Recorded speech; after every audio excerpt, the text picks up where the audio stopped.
Namaste, this is Prakash. There's a beautiful story from Mahabharata which I felt like sharing with you today and then connect to something else that I would like to conclude with. Duryodhan has always a grudge that Lord Krishna is always favoring the Pandavas a lot.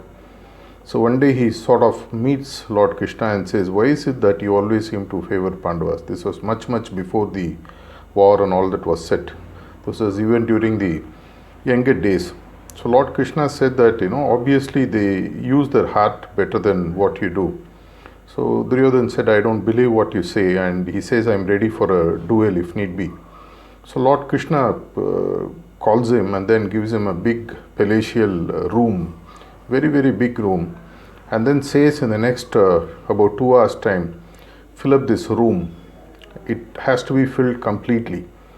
And Duryodhan says okay, and then he goes ahead and then comes back, and then after 1.5 hours he says, Krishna, I have already done the job, please come and have a look.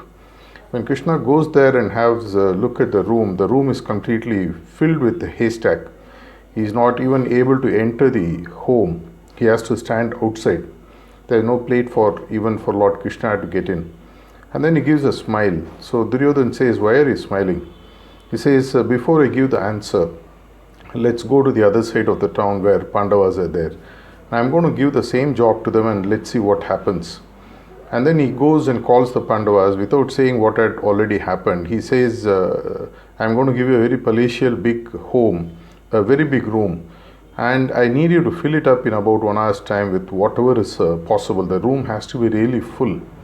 Pandava says, "Yes, my lord, we'll do that." And then after about half an hour to 45 minutes, Lord Krishna is being called to come and have a look at the place. He takes Duryodhan along, knowing well what is going to happen. And then when they go there, they are able to enter the room. And the room is completely filled with incense and sticks and smell and fragrance. So Krishna just gives a smile. He said, "I asked you to fill the room. You see what you did. You used your mind. And nobody could enter, not even I could come in. When I told Pandavas to fill the room, imagine what has happened. They're filled with such a lovely fragrance which will even invite the gods to come and stay." And the story sort of ends here, but I want to draw a parallel to those who follow the path of meditation. When you create the vacuum inside your heart after the process of cleaning, or even in the process of meditation, you are pulling something. What you pull depends upon the thoughts that you maintain at that point of time.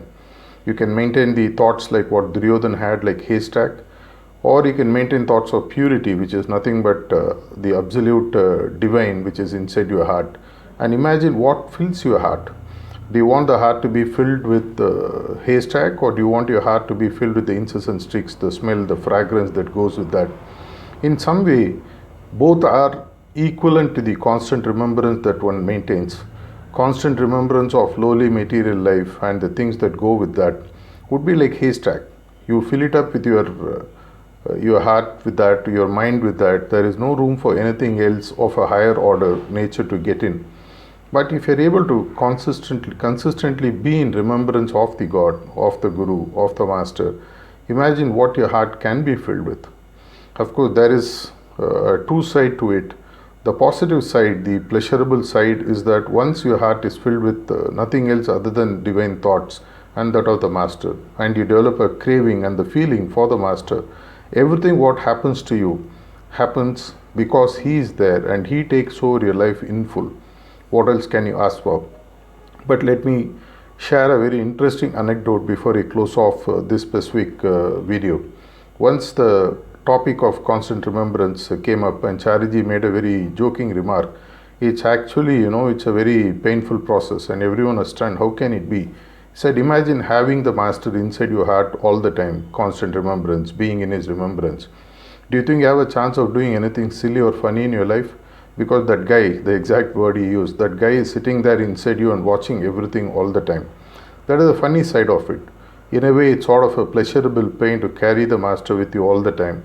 Knowing that the chances of you making mistakes, knowing that He is watching over you all the time, knowing that He is always inside your heart all the time, narrows down the scope of you making mistakes. not even to the extent that you can't even make any negative thoughts, any desires which are very low level, lustful or acquisition and things like that. Your heart becomes completely pure and you become literally one with Him. What happens when you fill your heart with haystack or you fill your heart with the incessant sticks like what Pandavas did? Something for you to ponder about. Please think over it. Thank you.